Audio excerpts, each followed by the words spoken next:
अबुल पाकिर जैनुलाब्दीन अब्दुल कलाम, यानी कि हमारे एपीजे अब्दुल कलाम। उनके असली नाम से ज्यादा हम सब उन्हें प्यार से याद करते हैं। वो एक महान साइंटिस्ट और राजनेता थे जो 2002 से लेकर 2007 तक भारत के राष्ट्रपति रहे।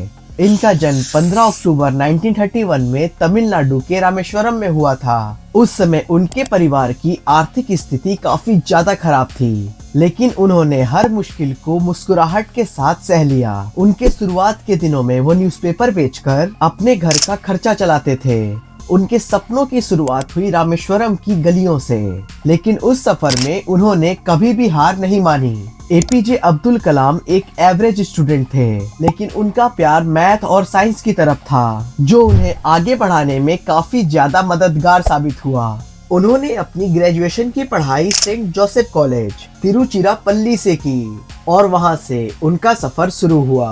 कलाम सर के बचपन का सपना था एक फाइटर पायलट बनने का, लेकिन उस टाइम के तौर तरीके उनके सपने को अलग ही रास्ते पर लेकर चले गए। लेकिन उन्होंने हार नहीं मानी और अपने इरादों में कामयाबी पाने का फैसला किया। उनके सपने ने उन्हें आगे बढ़ने के लिए और भी ज्यादा डिटरमाइंड बना दिया। अब उनकी तलाश थी सपनों को पूरा करने की, जो उनके लिए एक नई उड़ान थी। अब्दुल कलाम अपनी पढ़ाई पूरी करने के बाद इसरो और डीआरडीओ में अपने साइंटिफिक नॉलेज का रंग दिखाने का फैसला किया। वो इंडिया के मिसाइल मैन बन गए और उन्होंने इंडिया को मिसाइल टेक्नोलॉजी बनाने में अपना काफी बड़ा कंट्रीब्यूशन दिया। उनका नाम the missile man of India के नाम से पूरे देश भर में जाना गया। उनका ये सफर था सपनों का, जो कि हकीकत में बदल गया। 2002 में एपीजे अब्दुल कलाम को भारत का राष्ट्रपति चुना गया। उन्होंने अपने पूरे मन से आम आदमी तक पहुंचने की कोशिश की, जिसके लिए उन्हें पीपल्स प्रेसिडेंट भी कहा जाता है। उनके इस दौरे ने देश को एक नया रास्ता दिया और उनकी बातों को आज भी याद किया जाता है। कलाम सर की सबसे बड़ी राहें उनके देश के लिए खुली जब उन्होंने मिसाइल टेक्नोलॉजी के लिए अपना कंट्रीब्यूशन दिया।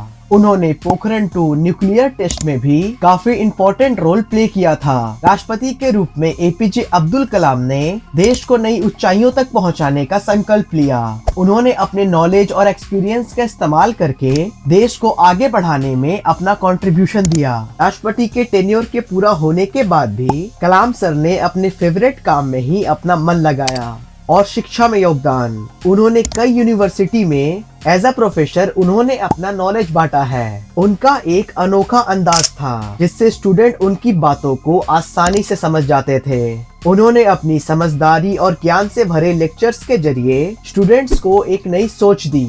हम एपीजे अब्दुल कलाम से क्या क्या चीजें सीख सकते हैं। पहली बात तो ये है कि सपनों को हकीकत में बदलने के लिए हमें हार नहीं माननी चाहिए। दूसरी बात, मेहनत, लगन और साहस के बिना कोई भी लक्ष्य हासिल नहीं होता। उनकी सोच जो देश के लिए था, उसमें हमें अपना इरादों को सफलता की ओर बढ़ाने की प्रेरणा मिलती है। उनकी हमेशा मुस्कुराहट भरी शख्सियत से हर मुश्किल का हल पॉजिटिविटी और ऑप्टिमिज्म से निकल सकता है। कलाम सर के अंदर टेक्नोलॉजी के लिए अलग सा ही प्यार था।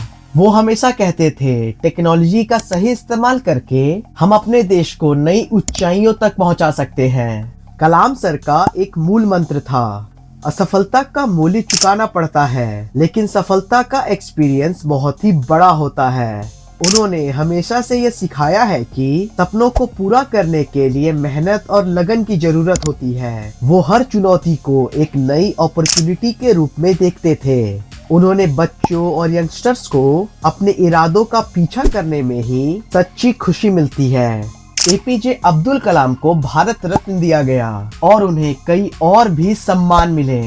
उनकी लिखी हुई बुक्स आज भी लोगों को इंस्पायर करती हैं और उनका नाम आज भी अमर है। उनके कंट्रीब्यूशन ने देश को नई ऊंचाइयों तक पहुंचाया। उनके नाम पर एक स्मारक भी बना है, जिससे लोग उनकी महानता को आज भी याद करते हैं। उनकी प्रतिभा, उनकी सोच और उनकी बातों का सामना करके हम भी उनसे कुछ सीख सकते हैं। तो दोस्तों, ये थी एपीजे अब्दुल कलाम की कहानी, एक इंसान की असली उड़ान। कैसे एक छोटे से कागज ने उनके सपने को पंख दिया।